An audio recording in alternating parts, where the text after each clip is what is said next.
I'm Grant Paxton. I am here in the Bonsai Podcast room of Workspace Provision. My special guest today, Mr. Wes Harper. How you doing? Hey, I'm doing great. Appreciate you having me come in. Yes, sir. He's our special guest. He knows what it means to rough it. You could say that. Yeah, that's a very broad brush you're painting with right there. That's right. Essentially, you're an entrepreneur, you're an outdoorsman, and a survivalist. And we're excited to have you on our podcast show. I want you to tell our listeners who you are, what you're all about, and your experience with the Discovery Channel's Naked and Afraid. Sure. I mean, there's a lot. I'm into a lot of things. Yeah. Let's not mix words here. Wes Harper, I live in up at Lake Gaston. I used to be here in Raleigh and Cary for 25 years and ended up moving up there with my wife, Molly. We've got 5 kids, blended family. They're all grown and out of the house now. I own Lightwire.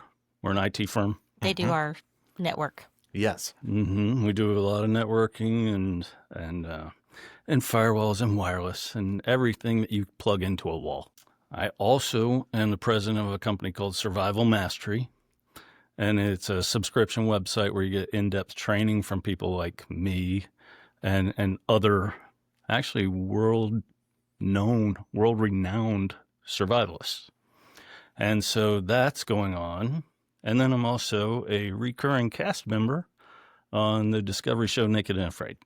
Excellent. I went on your website. It's wesharper.com, correct? Yeah, wesharper.com. And you have swag and a little bit of everything available on there. I've been building it up for a while now, and I figured, why not? Excellent. You know, people are always looking for something. You know, they watch the show and they want to have a piece of it. And so I've got some stuff on there. Tell us how you got involved and what your role was with Naked and Afraid.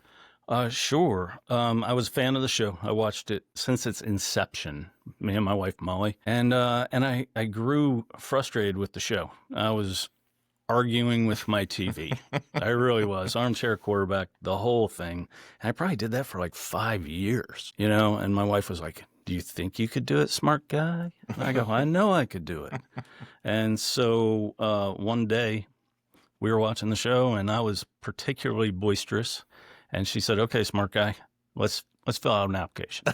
And so she got her laptop out and we filled it out while we were watching the show.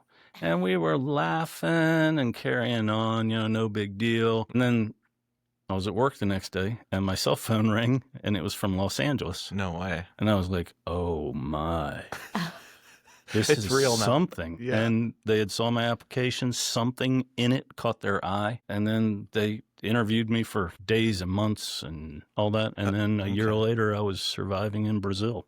Wow. Amazing. I look forward to getting to the nitty gritty of your experience in the wilderness, but you had a background and you grew up as a mountain man, right? You know, it was in Northern Virginia. Okay. But back before it was Northern Virginia, Okay, you know, yeah. and we were still, me and my brother Chris, we were running through creeks and catching crayfish, and you know, and I'm a Gen Xer. You know, we left the house in the morning. We didn't come back to the streetlights. We're on Right.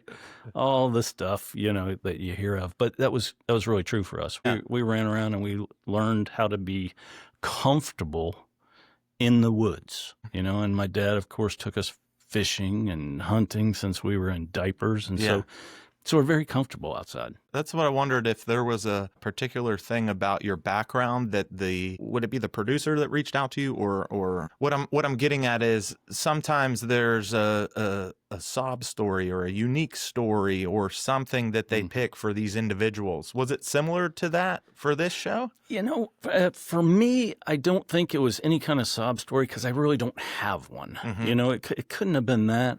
I think at the time I was 47, okay, and I was a blended family with 5 kids. And I really think they were trying to fill a spot of a fatherly figure type guy who had outdoor experience. I was also a marathon runner at the time, you know, and so I just had the stuff that Mhm. I think they were looking for at the time. And it's amazing because, thousands of people apply to be on that show. Yeah. And something about it caught their eye. And I think they already had a spot. They were just trying to find the guy to fill that spot. And I fit the niche. Excellent. We also, to the camera, we have Donna Klein, the head honcho here of Workspace Provision. Hello. I didn't properly introduce you, Donna, No worries. but feel free to chime in if you'd like. I know I'm kind of taking the reins here, but Totally okay. when you were in Brazil, you said, tell me more. This was the first time you were part of the show. And what was that? What was the process like for you to join? It was absolutely amazing. One, I had never been on camera, to any degree before. Okay. And so I had the luxury of being on camera for the first time and taking my clothes off. That's what I was going to say. And being naked. Yeah. Yeah. Yeah. So, really, it wasn't panicky, but I was just out of my element for about 15 minutes. Gotcha. And then I found, wow, this is my element. This is Freedom. freedom. But you're vulnerable is Yeah. what it is. You put yourself in the most vulnerable state that a person could possibly be in.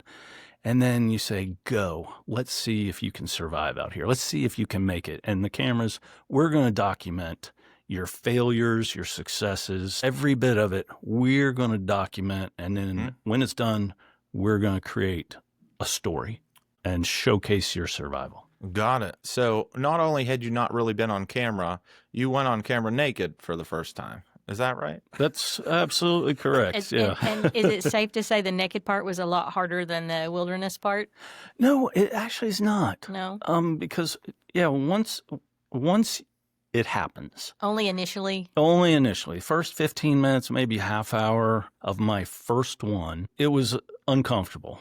It was uncomfortable. But after just a few minutes, you get stung by something. You step on a thorn. You brush by something and you're bleeding. And all of a sudden, you don't really care anymore. You're thinking about bigger picture items, right. like how am I actually going to survive out here? So you're partnered up with somebody from the get-go.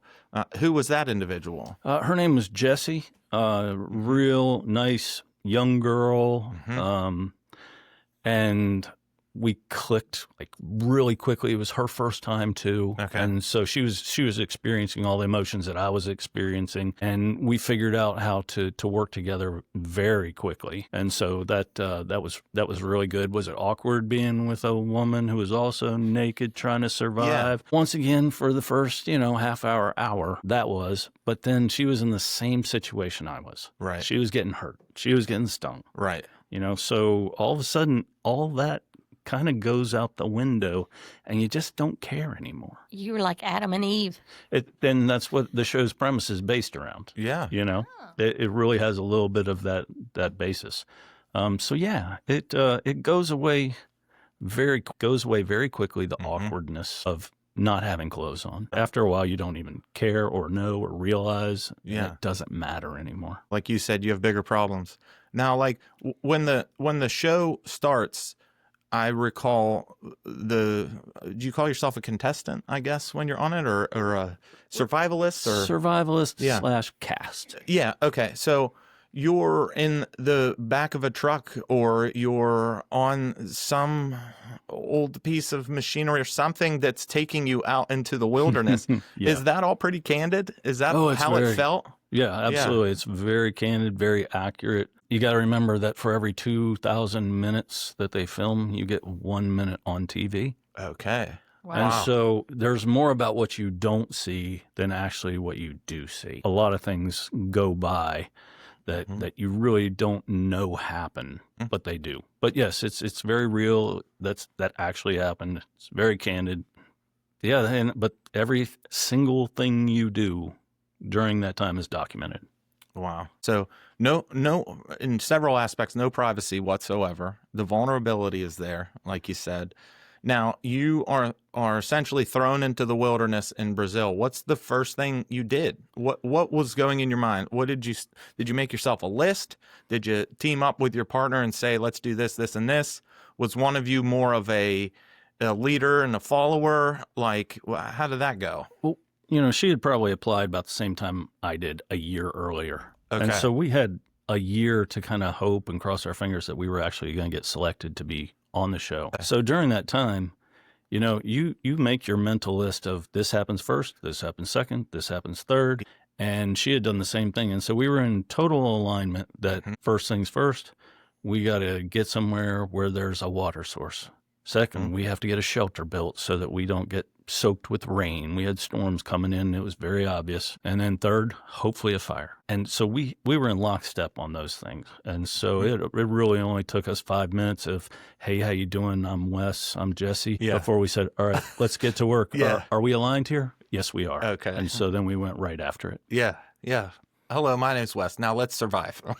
That's really it. When they say go, you're on the clock. You're on the clock. And they never put you in on a good day. Not in the morning, not on a good day. They always make sure that basically you're going to have a very miserable first night. They don't want you lollygagging into this thing. They want to show you surviving. And so, you get put in maybe 1, 2 o'clock in the afternoon. You've got maybe 4 hours before nightfall hits, storm clouds looming. And so yeah, your first night on any challenge is the worst night of your life. Wow. Yeah. So you told me that season 5 was your favorite season. This last season, was that 5? Okay, so it's 12, I think. It's a different season. This is my 6th challenge. Okay. So this is the 6th time I've done this. You'd think I would be smarter by now, but glutton for punishment. Yeah. And this is my absolute favorite one. Tell us why. It's called Naked and Afraid Apocalypse. Okay, you got the shirt on. I do have the shirt on. I like to represent. They throw us out into a area that has been scorched. It has been burnt to the ground, basically. And there were civilizations there before, but they had died out due to the disease and actually by lions killing them. That's pretty well documented there. And then whoever's left just said, we're out of here. We can't, this is not survivable. And so we step into that land that was not survivable and are asked to survive. Yeah. Wow. And is it still Brazil? This is in South Africa. This is in Limpopo, South Africa. So, I like a challenge clearly. Clearly. Because this is my 6th time doing it. And so. Still with Jess? No, this is a different group of survivalists. These are. I'm one of the legends of the show because I've done a lot. Yeah. And so, I've reached this upper echelon of a survivalist. And then there were 4 of us. And then the rest of the people, totaling 12, were people who have done one show, basically. And so they don't have the experience of a long commitment in survival. They maybe have 14 days or 21 days, but they don't have the longer ones. Was this was a 40-day? It's a 35-day challenge. Okay, yeah. 35-day challenge. And right now, we've gone through episode 4. There's 4 more episodes to go. So to not do any spoilers, I can only talk about the first 4 episodes. Yeah, sure. But yeah, this is definitely my favorite one. You see some real ingenuity. We're allowed to use anything that people left behind, including some block structures that have been, collapsed and stuff, and old tools that they abandoned. So we get to use anything we find, which is a real anomaly for Naked and Afraid, because usually you get what you bring in there, which is one item, and that's all you get. What do you usually bring? Well, it's pretty standard to have a knife, a pot, and a fire starter because, you're in an environment where those things have to happen. You have to be able to cut, have to be able to start a fire to boil your water, and you have to have a container for your water. That's like a Naked and Afraid standard. Sometimes they go off script with that and substitute a few different things, but that's standard. On this one, we got to bring a couple different items because it was a longer challenge. So I was in charge of 2 other people. I was the legend mentor for 2 people in my group. And between the 3 of us, we had a pot and a fire starter, a bow and arrow, and a knife. And I think that's all we had. But that was more than I've ever had on any other challenge, so I was grateful for it. So what do you eat mostly? Well, it changes from challenge to challenge. I have eaten the worst things you can imagine. This last episode showed me eating dung beetles out of elephant dung. Oh, wonderful. I've eaten grub worms, regular worms, beetles, lizards, larvae of multiple types of insecty animals, termites. It's a real nice one when you get a snake. I killed a rattlesnake and got to eat that. Yeah. That was wonderful. I've actually, on my first trip to South Africa, they gave me a bow and arrow to use, and I was able to harvest 3 game animals. Wow. So when you're eating meat, you're living. Yeah. That feels like definitely a real treat, and that's what can really push you through a challenge. Do you cook these things on the fire, or do you eat it raw? It depends on what it is. No, the red meat always goes on the fire. But everything else I think I've mentioned, eating it raw or maybe on a flat rock that's heated up, scorpions and little fish and minnows and catfish. I mean, everything. Every time I eat out at a restaurant, I'm worried I'm going to get sick. Do you feel like everything you ate, I'm going to get sick, or were you sick all the time? Oh, surprisingly not. I did eat a couple things that made me sick. I got into eating an aloe plant, and supposedly aloe is edible, but apparently not this one. Not that one. Yeah, me and my partner Gwen got quite poisoned from that. Wow. Took us a couple days of just getting over that. That has to be hard when you're trying to stay hydrated. It's extremely difficult. And there's nothing like baptism of naked and afraid to throw up on TV. Oh, yeah. There you go. I mean, that's what everyone wants to see. When I watch the show and I see somebody throw up on TV, I go, okay, you made it. Yeah. You're there. You're part of the club. Yeah, but that's happened multiple times to me, eating just something bad and then throwing up for a day. Man, I can't imagine. You think you'll do it again after this one? Oh, Or is this the end, the That's apocalypse? a subject of a lot of debate. I retire after every single challenge I do. I say, that's it. I'm done. And my wife goes, yes, you are done. And, we have those discussions. But then the phone rings 6 months later or a year later, and they're like, hey, Wes, do you want to go to Ecuador and survive? And by that time, I've forgotten about the pain and the suffering. I know it's there. Yeah. I haven't completely forgot, but it's dulled those memories. Yeah. But I do remember all the successes Uh-huh. and actually the good times I've had out there Okay. and my love for it. And I go, yeah, let's do it. Yeah. Right. You are a legend in this realm. Did I see the assassin? Is that your nickname? Yeah. What is that all about? So on the first time I was in South Africa, when I harvested 3 big game animals, Wow. it was good With your pocket knife? with my bow and arrow. I think it's the most that anybody's harvested on a Naked and Afraid challenge. Well, one of the fans, when I came back home, they said, dang, every time he goes in the woods, he comes back with dinner. He's like an assassin. And then the fan clubs picked up on that. And so they started calling me the assassin. And before long, I couldn't get away from it. It just All of a stuck. sudden, it stuck. So yes, much to my mom's chagrin, I am Wes the Assassin Harper. Forevermore. So we got over the fact that you were naked on the show. Everybody's gonna. I'm sure maybe 50% of the people that watch it are like, these people are actually going to be naked. We have to see this or whatever. Sure. But Donna, what are some of the other funny questions, or maybe the elephants in the room that people think that maybe aren't asked always? Well, one of the things is, what was the first thing that you ate when you returned to civilization? Like, what were you craving when you got back? Well, nothing replaces a good pizza. I mean, really a good pizza. I'm a beer drinker, so, I was dying for a cold brew. Yeah. I just really was. And then because you're starving for so long, you actually eat everything you can. You lose weight? Oh, I'm sure. a ton of weight. My first challenge in 21 days, I lost 37 pounds. Whoa. Wow. And so you're really starvation eating at that point. Your body is very confused about what's happening. Your brain is not worth a duty because it's also been starved. and you just shovel food in. So everything you lost, you make back in 2 weeks. Wow. Oh, wow, yeah. And then the course of the following 2 months, you put on an extra 10 Yeah. until you kind of get your brain back and your body back to moderating what you eat. That's right. And so it's an undertaking. It can take 6 months to a year for your body to get back to just normal eating habits and digestion and processes and metabolism. It can take up to a year for that to happen. Yeah, you're kind of in a level of shock.